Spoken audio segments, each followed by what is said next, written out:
Hello friends, David Vos, back again, number 10 in the series, and once again, I think it's going to be the best one. I really do. We got to build one layer at a time to get to the truth. And the truth is information, piled upon information until we have an understanding. You can't just jump right in with both feet the very first video and say, oh, something amazing you didn't know, and here it is, and you don't have a foundation to believe it.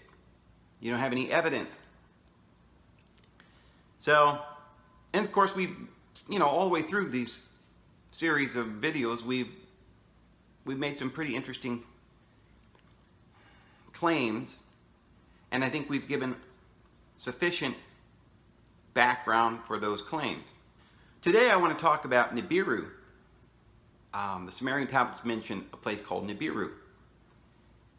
And there's a lot of stuff going around.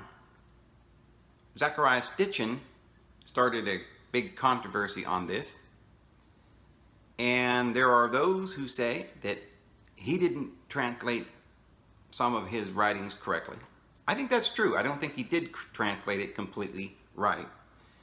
And that's to be understood because, sometimes he's not perfect. He's going to make mistakes.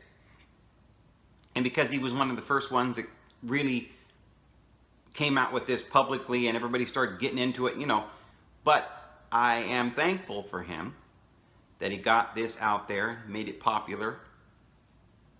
However, there are some problems with some of the things he said. People are looking for a planet X or a planet NIBIRU that's going to come back through every 3,600 years. We're going to discuss that. Is that actually true? Is that really what the Sumerian texts are saying? What we're going to find out is no. There is not a planet that is coming through our solar system. I mean, that would be absurd to start with, wouldn't it? Because 3,600 years isn't very long, and we know that our planet has been here a long time. We know there have been many things that have happened to us in the past. I mean, we've had, well, first of all, we don't know completely. We really don't know that much. We know we've been here a long time. Life has continued to exist for a long time on this planet. But the idea that we had an ice age, for instance, we don't know that that's true. Yes, there is evidence of ice in places where there is not ice now. But some say there are other explanations. The mammoths that they found up in Siberia that were chewing grass and were frozen in mid-step because they got grass that's not even digested in their stomachs. So they say some kind of a cataclysmic event happened. And people point to fossils all over the world. In Arizona, where I'm actually going next week, I bought land there, friends, and I'm going to go ahead and build a cabin. I got 40 acres in Arizona, and I'm heading out next week. That'll be exciting. I'll probably keep you guys posted on that. But where I'm going is not very far from a place called the Petrified Forest. Well, there's petrified forest redwoods like in California, which isn't that far away from there. But there's these huge redwood trees that are laying over petrified. And there's dinosaurs all throughout that area. Of course, I don't necessarily believe that some of the animals that we call dinosaurs were anything more than just variations of things that we already have, that we still have today, such as the giraffe and the elephant. I mean, a mammoth really is an elephant. So it's hard for me to call a mammoth a dinosaur or a prehistoric animal since we have them today. We have rhinos and hippopotamuses and crocodiles and giraffes and ostriches. And you find the bones of an ostrich laying somewhere, and then you add a long tail or something. You say, oh, we've got some kind of a pterodactyl or something. So there's been some shenanigans going on there, but definitely species in the world have changed over time. There's variations in the breeds, in the genetics. And perhaps there were times when there were animals that were much bigger than we have today. They're animals. I doubt whether they were, sometimes they think, a lot of times they'll dig up bones, they don't have any skin. So they don't know if they were reptiles or birds. They're finding out today that many of these things that we originally had said were more like reptiles or probably had feathers. So probably related to ostriches or something like that. But anyway, I digress. The point is that there were times when the Earth wasn't the same as it is. Now, it could be, we don't know if these events were cataclysmic. And we don't know the reasons for those cataclysms. It could be, some say it was an asteroid, some say it was different things. Some are saying it's probably NIBIRU came through every so many years. But if NIBIRU really does, if it's some sort of a planet, or, first of all, it's of a planet and it's going to come through and hit us, well, they'd be destroyed and we'd be destroyed, and that would have done that thousands of years ago. So that can't be true. If it's just that they come through ever so often and kind of come by close and then cause a little bit of a, some say an axial tilt, and this disrupts things on the planet, possible. But you see, I think there's more evidence for our planet tilting on its axis over a period of 26, maybe 24,000 years. We'll get into why it's 24,000 and not 26,000. But it happens over a period of time. And that 23.5 degrees tilt, see, over a period of time will tilt the other way. That's like 47 degrees. That's quite a bit. And so there were areas where there might be snow. In other words, the North Pole may actually change.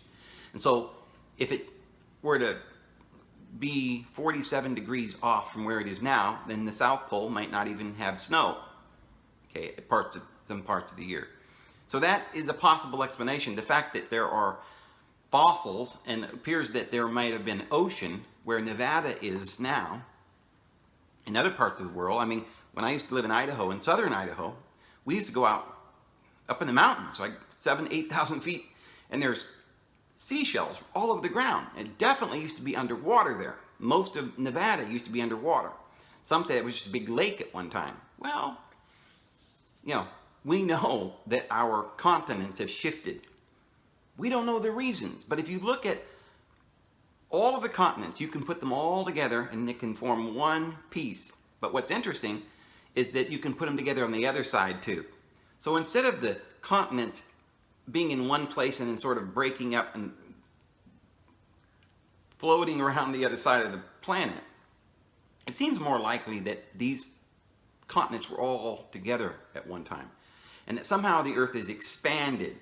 I don't want to get into that because that's not what this video is about, friends. But there are lots of different explanations for why the world is the way it is.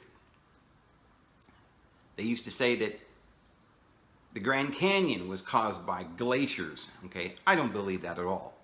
If you look at that split, it's very consistent with two plates that are just splitting apart. And that's happening all the time. You've got the whole Sierra Nevada area along California in the Sierras. They're recently, geologically brand new. And if you don't believe me, go take a look at Hawaii. It's still forming mountains there. And Lassen in California is still geologically active. You go to the Appalachians, it's older. So this is constantly forming, and plates are constantly doing this. But we really don't know why any of these disasters in the past have happened. But we know that most ancient histories, whether it be in Babylon or Egypt or the Mayans or whatever, tell of a time when the earth was flooded.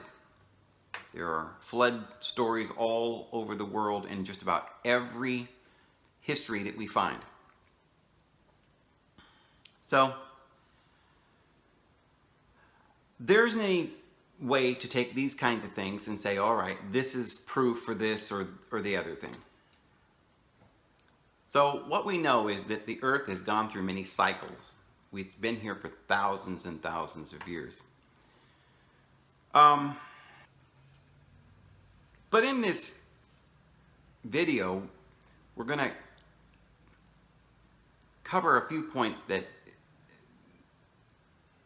there's been a lot of speculation on. A whole bunch of different things. 1, NIBIRU. 2, this 3,600 year cycle, a Sar. The Sumerians called it a Sar. A Sar means a ruler, a king.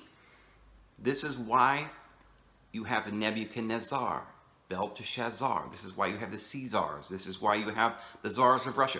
It's a ruler. It means a ruler. And originally it was this grand ruler or god that ruled the world. And each of these particular gods would rule for 3,600 years. Some of them would rule for more than one Sar. So the Sumerian tablets have a long 120 Sars or something, and they would talk about a 432,000 year cycle, and that's when they claim to have arrived on this planet. We know that that is accurate. We know that that's not just some make-believe, because the Indian records tell us the very same thing. In the Indian records, they talk about the Kali Yugas, these yugas, they're periods of time, and they had the Golden Age, they had the Silver Age, the Bronze Age, and the Iron Age. And according to that, we've been going through the Iron Age and the Dark Ages. And then we went to the Age of Enlightenment, and that was a Silver Age. And that right now we're going to be going into the Golden Age. And I think it's very, very, very interesting that in the Mayan, as well as the Indian, as well as the Sumerian, they talk about a 432,000 year time period. And they talk about this particular Sar, 3,600 years. There is this, because Zecharia Sitchin thought that NIBIRU was a planet, and that it was the 12th planet, or actually the 10th planet, because in the 12 is included the sun and the moon, so that'd make 12. So from our point of view, it would be 10 planets. And of course, we believe that for a long time we had 9 planets, and they're saying, oh, there's another one out there. Maybe that's planet X or something. Well, there might be. There could be, certainly there could be small planets out there that we don't see. There could be a giant dwarf planet. There could be all kinds of things that we don't know. But as of now, and it doesn't appear like they're going to find something anytime soon, we don't have any other planets out there. Zecharia Sitchin did, I don't know if he overlooked it or for whatever reason, but in the Sumerian tablets, it actually calls NIBIRU a star. And it specifically tells us where the star is. It says it's over in the south. It says it's just at the horizon on the south, which is where our star Sirius is. And I'm going to show you that there is absolutely ample evidence to state that this star, NIBIRU, it is a star, is definitely the star Sirius. And I'm going to give you evidence that there is a cycle that our sun has in conjunction with Sirius that coincides with a 3,600 year period. As we said in another video, Sirius comes up over the horizon and sort of was born on the horizon about 10,500 BC. Before that, they hadn't, from that point in Egypt, they couldn't see the star. It was, so therefore, in 10,500 BC, right around that time, that star was born. That's because the star was on the other side of the Milky Way, below the horizon, or the elliptical. And it crossed the horizon and came to the other side of the Milky Way. And it did that in 10,500 BC. So that then is the planet of the crossing. That's why it's called the planet or the star. It's not actually translated planet of the crossing. You shouldn't translate it that way. It's just called NIBIRU, or the crossing. Well, here is some facts that we can throw into the mix that's going to help us understand all of it. We said in a prior video that the region in the south, which is where Orion and the Pleiades and Sirius is, that's in the region of the south. And we said that the northern region is the pole star. And there are some stars that they call circumpolar. In other words, they circumvent the polar region. And those stars were the immortal gods that never died because they never went down into hell on the dark side. But all the other gods that are around this belt, or the astrological wheel in the 12 houses, they go up and down, up and down. So they're reborn and then they die. We talked about how the Egyptians sort of revolved everything around this star, Isis and Osiris. And of course, the Nemesis of Osiris was Set. We talked about horizon and Set. It's the sun that rises on the horizon and it sets. And we talked about Set being where we get the word Satan, or Satan. So the nemesis then of Enlil was Ea Enki. And these were the two brothers that were at each other's throats. And in every one of these mythologies, you have the same thing. You have these same stories. And all of them are talking about the same things. We know very, very well that Osiris is right up in the sky. Sometimes we call that Orion. Orion and Osiris really is the same word. Remember, in Greek, there's different tenses. If you have an us on the end, it's one tense. If you have an un on the end, so eraiun or eraius, it's the same word. So Sirius is a star that's right down at the bottom, closer to the horizon, away from Orion. And that was Isis. Well, 10,500 years ago, Isis was born on the horizon, and it was heralded by the three stars in Orion's belt. So the three stars in Orion's belt announced the birth of Horus, which is the new cycle of the sun. Because remember, the sun travels around the earth 360 days. That was the entire cycle. And so this area with Orion, which is Aries, this was the beginning of the great astrological year. So Osiris then went down into the underworld, the Duoth, which is in that area of the sky, and was reborn.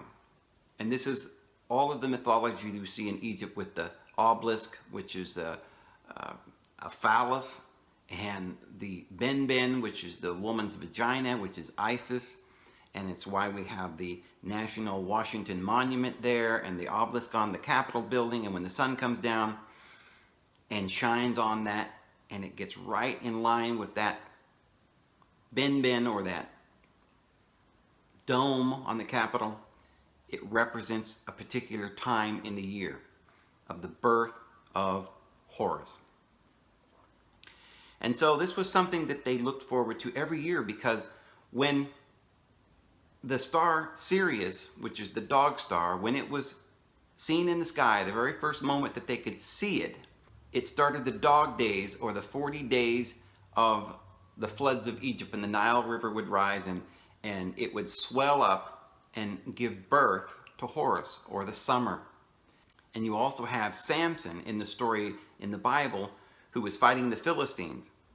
Samson is fighting the 5-axis kings of the Philistines. That's the 5 senses. The 5 senses represents that carnal reality. And so Samson, remember, was born sort of in a miracle way, kind of like the virgin birth. And that's a little bit like the birth of Horus. Remember, Horus was born from the virgin Isis. Of course, in the story, Samson, in order to get rid of the darkness, the 5-axis kings of the Philistines, he took 2 foxes and tied a torch between their tails together and let the foxes go. Well, the 2 foxes, the 2 dogs, are the 2 dogs, or Canis Major and Canis Minor, and that is Sirius A and Sirius B. Sirius is the dog star. It would rise up on one side of the sun at the very same time as Sirius B would rise up on the other side of the sun. And the sun was like a torch that was tied between the two dogs with the tail tied together onto that torch. And he set those two dogs free in this field, and it burned down the field. Well, that represents the summer. When the sun comes out, that's how you know that it's time for summer, for the birth of Horus. See, and this was after the swelling of the river. When they first saw Sirius come along, which is the Virgin Isis, as soon as she came along, she got pregnant, and the river swelled, which is like being pregnant. And then Horus, the sun, was born. Summer was born. And the scorching heat of the sun, you see, would cause the summer. And they would grow their crops. And so this is the story of Isis and Osiris being reborn in the sun and giving life to the world. Well, it also started the beginning of the year. Aries is the beginning of the year, and it's the spring equinox on March 21st. And with that, they built a pyramid. And now this is something that you can notice that they do in every nation on earth. If you go to Arizona, where I'm going, or you go to China or India or wherever, they've got these huge temples. There are specifically temples that it can be verified very easily that this entire massive temple was simply built as an observatory. Not just so they can look at the stars and say, oh man, this is great, these stars are pretty. No, they wanted to see the stars because they needed to know what time of year it was. And they had celebrations because they had to offer up things to the gods so that they could be blessed, so that their harvest could be great. And so the priests, that's what they did. They were astronomers. Okay, even down through the Dark Ages, we had astronomers, or into the Age of Enlightenment, people like Newton and Copernicus. They were astronomers. They were priests, going all the way back to Pythagoras, who was a priest, who was initiated into the mysteries by Solon, who was initiated into the mysteries of the Egyptian priesthood. So that Egyptian priesthood was handed down through Solon, Pythagoras, and Plato, and Aristotle, handed down all the way to Copernicus and Galileo and Newton, and all the way down to individuals like John Trump. And that's right, they were priests, and they were learning this ancient esoteric wisdom. So they were able to understand the mysteries because they were initiated into these mysteries by those who came before them. This was given to mankind by individuals that came from the stars. We talked about in some of the earlier videos, we talked about individuals who hailed from Aldebaran. And we're going to explain what Aldebaran has to do with any of this. We've talked about Alcyon, we've talked about Sirius, we've talked about Aldebaran, we've talked about Vega. There's a specific reason why individuals were getting messages from Aldebaran. We're going to explain the connection between Sirius, Aldebaran, Alcyon,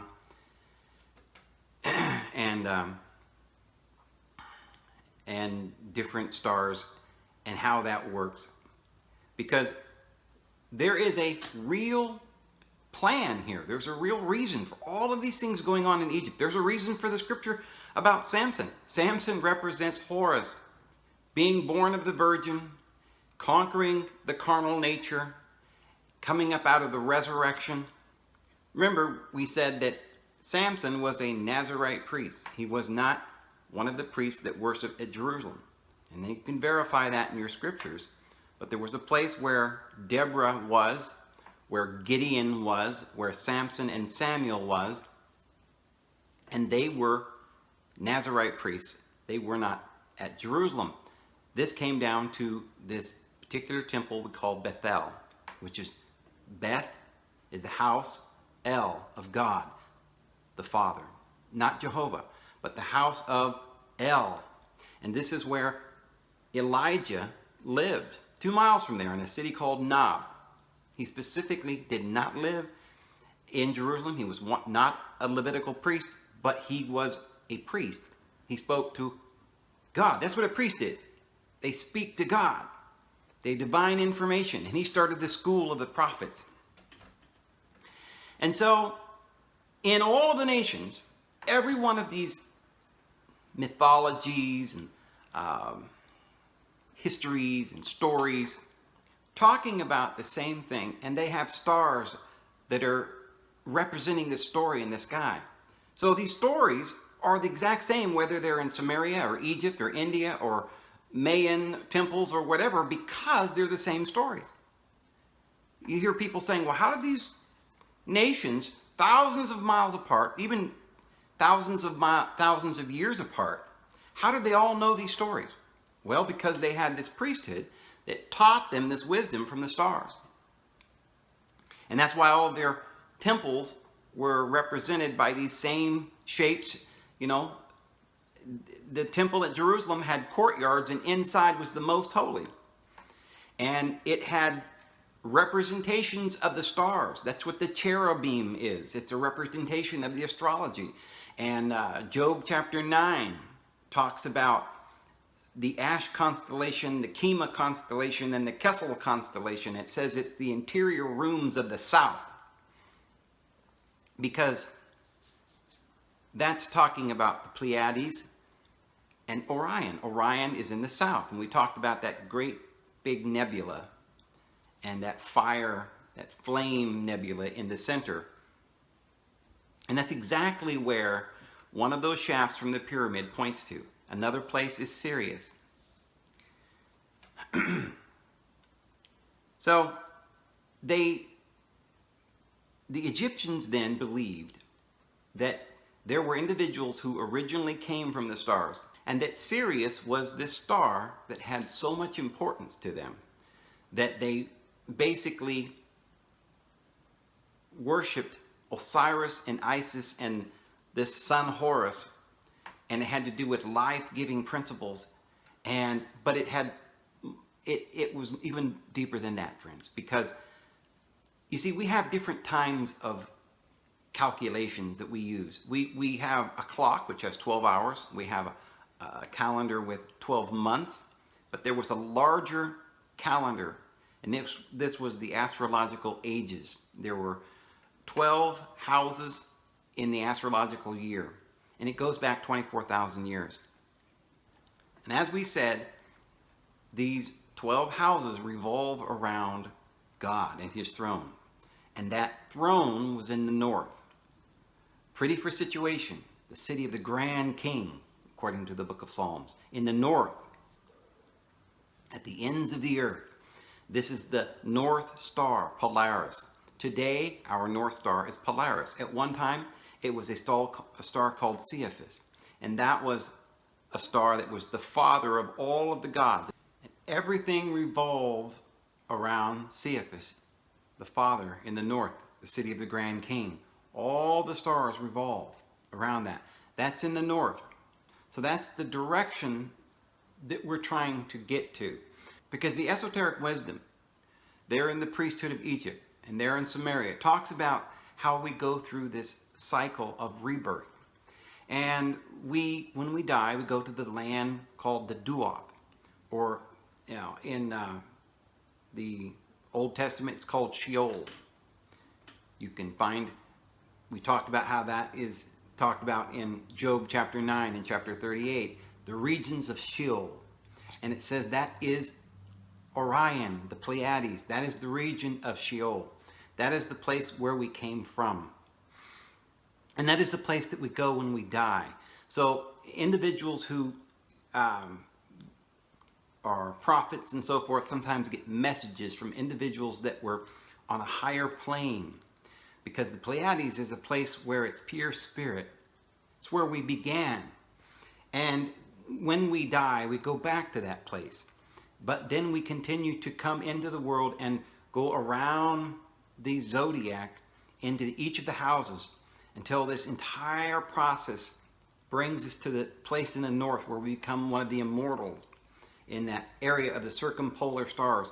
And we stand and we get around this great multitude that's around his throne, according to the book of Revelation. There will all these individuals be brought up out of Hades, Sheol in the Hebrew, from the region of Orion and the Pleiades. Will finally made it all the way up around his throne, a great multitude singing songs of praises and holding palm branches and saying, "Glory to the Lord in heaven and earth." And, this is where the 24 elders will stand and say, "Glory, glory, glory." And the 4 living creatures will give praise to the Father. And the universe will be in harmony. We'll be playing on our harps, which is the 10 strings. We'll have harmonized these physical vibrations, or these 10 vibrations of this carnal world. We'll have harmonized that and overcome the world. And we'll be in heaven, sitting upon thrones with Christ.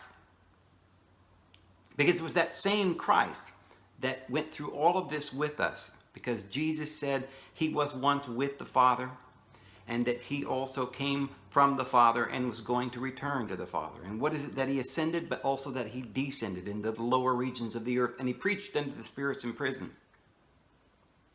So there's this grand scale of things that's been going on, and that's been spoken of throughout the Bible. And this is why individual prophets like Manly P. Hall and different individuals talked about this Albarn and Madame Blavatsky. Because you see, there is a series of stars, a series of evolutions coming out from this area in the south, in the interior rooms of the south, that we've been evolving from. We have to go into this area and go around and make our evolutionary progress until we come around to the North Star. And you see, we all started off basically in the center of the galaxy. This is where everyone starts off. This was billions and zillions of years ago. But our esoteric wisdom starts off in a place called Alcyon in the Pleiades. According to Madame Blavatsky and other prophets, there are 7 stars. It's interesting to note that the car Subaru it has a bunch of stars as its emblem, and that's the 7 Pleiades. And in Japanese, Subaru means the Pleiades. And so a lot of these car emblems and companies and individuals have all these ancient symbols that go back to the esoteric wisdom. Because many of these individuals who created these organizations were once members of societies and groups like Masons and so forth. It goes back and has all of this ancient wisdom. And they got their ingenuity from this priesthood. Just as Newton got his information from the priesthood, just as Copernicus got it, just as Ptolemy got it from the priesthood, just as Pythagoras got it from the priesthood. And so they learned this information from this great priesthood and then gave the world this information. So many of these companies have these emblems. So the prophets talk about the 7 sisters. There are 7 stars in the Pleiades, and they are called the 7 sisters. And it talks about the 7 rays that come out from those 7 stars. This would actually be representative of a place right here in the top of your head, where, like the lotus flower, the Christ was originally born, or the Buddha was born in the lotus flower. And this is the enlightenment of the Christ. And from there, the 7 rays go forward, and they give 7 enlightening rays to the 7 root races, or 7 progressive states, and the 7 planets, as above, so below. And this is corresponding to the 7 chakras. These 7 rays give enlightenment and energy to these 7 places in your body, and the Pleiades correspond to a place on the top of your head.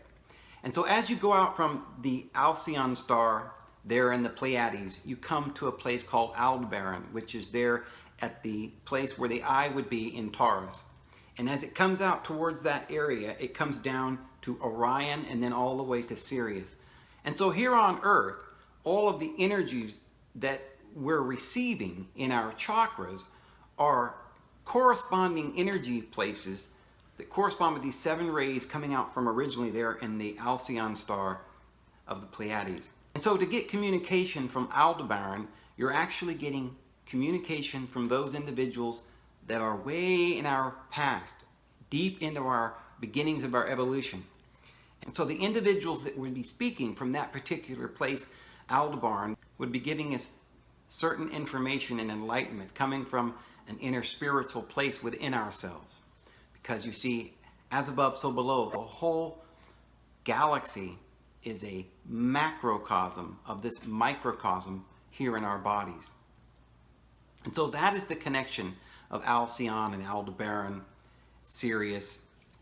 And so just as the moon goes around the earth goes around the sun. And the sun goes around Sirius.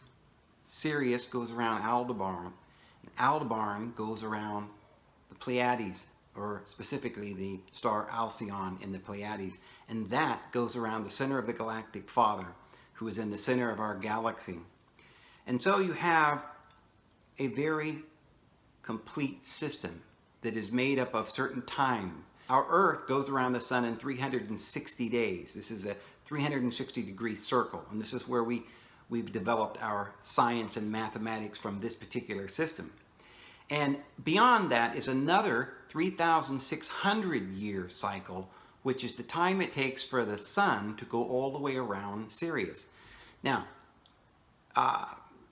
in modern times, scientists have said that the Earth has an axis of 23.5 degrees and it wobbles like this.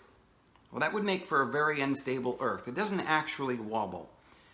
In fact, the reason that there is this supposed precession of the equinoxes isn't because the Earth wobbles, but in actuality, we'll find someday, as our science gets a little better at looking at the stars, we'll begin to find that the stars are fixed out there, those other stars. But Sirius, and they know this today, but people don't talk about it very much, Sirius doesn't change, doesn't move with the same precession. So over thousands of years, Sirius doesn't really move very much compared to the motion of the other stars to Earth. And the reason for that is because we're going around Sirius, so it's going to stay right there in front of us. And so in relation to us, now remember, Sirius is only 8.6 light years away, so it's not that far away. So in relation to us, it's not going to move very much. It's always going to be right there before us as we go around it.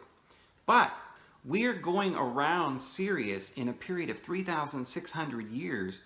That would mean that this entire circle would be pretty big.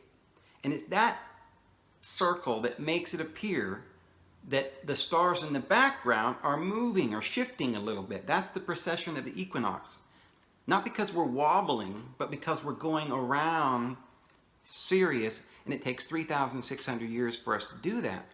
Sirius is the next ray, the next stage, just before the evolutionary place where we get to on Earth. And so it's the next cycle.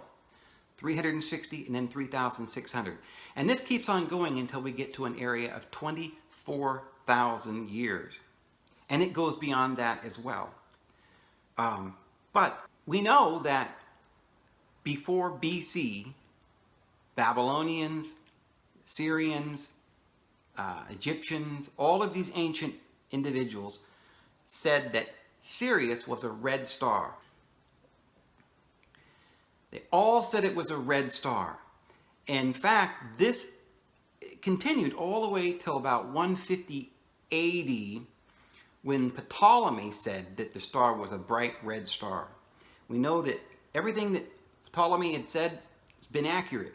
I mean, when he said that the star was white or blue or red, he was accurate. It's very odd because today when we look up in the sky, we see Sirius and it's definitely not a red star, but it's a blue star.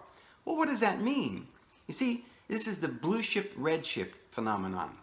When a light is traveling away from you, then it has the red color.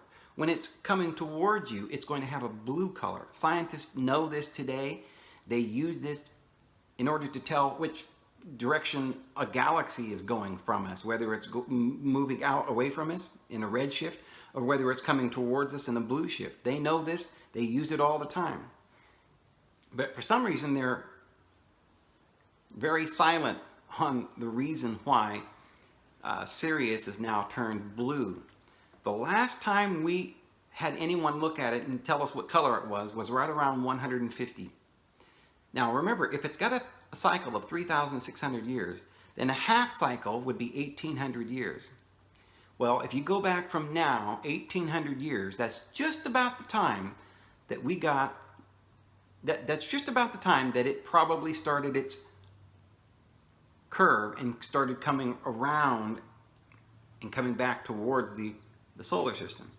Because in 150, we know that Ptolemy said it was still red. So if it was around the year 200, then that would mean the year 2000, it would be all the way to its zenith. Well, it could have been all the way up to the year 300. I suspect it was right around the year 300 that it had made that bend. Now, there was probably a year, couple of hundred years in there where we wouldn't be able to tell. It may have turned white, because when a star is going this way, sideways, it's white. If it's going away, it's red. If it's coming this way, it's blue. All we know is that now today it's blue, and in the year 150 it was red, and all the way back for hundreds and hundreds of years before that. So this gives us a very clear indication that this 3,600 year cycle is the cycle of the star that the Sumerians always called NIBIRU, the planet of the crossing, because it's the planet that was born and crossed the Milky Way in 10,500 BC.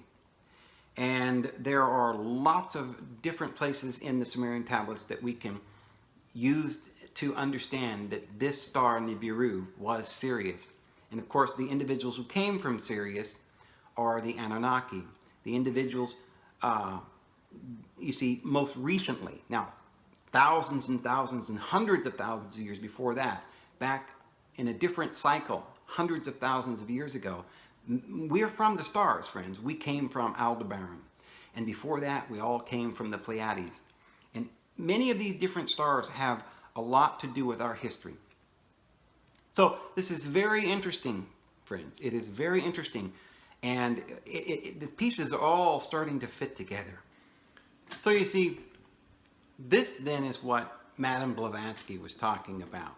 And this is attested to by the ancient esoteric wisdom. When she talked about the Aryan race, she wasn't talking about white people. In fact, she specifically said that the Aryan race included everybody from black to white. She specifically said that. And we know that the Aryan race, it's always been known that it includes people from India and people from Europe and people from Persia and people from Africa. The Aryan race, you see, is not, well, Aryan comes from the word Orion. This is the Aryan race. It is the race of Arius or Arion. So it's the Aryan race. As we said, in Greek, depends on the tense of the word as to whether or not you're going to say us or un or u. So you could say Ariu, Arius, or Arion. But it's the Aryan race, and it's not a particular race on this particular earth that lives over here or one group who lives over there. But it's the particular age that we live in. You see, the 7 root races are races that go back in time. And that corresponds to the spiritual subtle bodies that we have within us. You see, we came from the stars. We all originated from the Pleiades. And before that, we all originated from the center of the galaxy with our galactic father. So this is what the esoteric wisdom is talking about when it's talking about the Aryan race.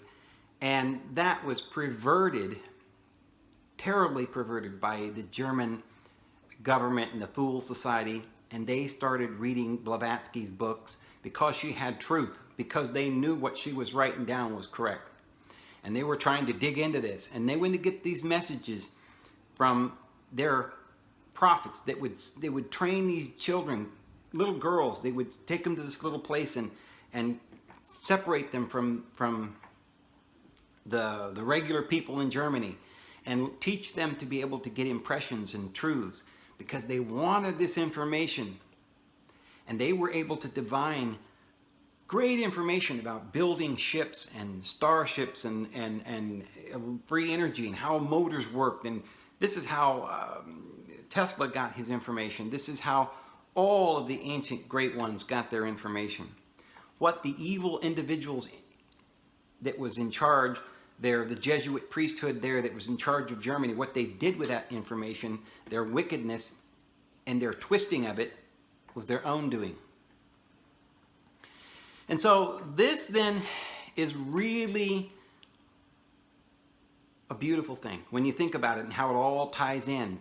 And this is how we can understand and how we know that this is true, because all of this information, it goes back for thousands of years from the Sumerian writings, from the Egyptian writings that was placed there in the Great Pyramid, and all of this stuff that's going on there about the stars and Orion.